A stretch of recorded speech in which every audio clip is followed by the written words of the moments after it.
पहले वाली 3 लाइनें पे मैंने एफ लिखा है और एफ की साउंड क्या है? एफ की साउंड है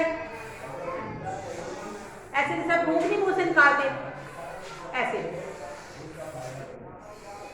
ठीक है जी। अब आप वैसे फ है लेकिन फ आपने नहीं निकालना, वो उर्दू में फे की साउंड फ निकालेंगे, इसकी आप ऐसे निकालिए, ठीक है।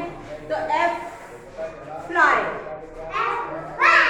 एफ की साउंड भी निकालना है, F fly, F pen, F pen.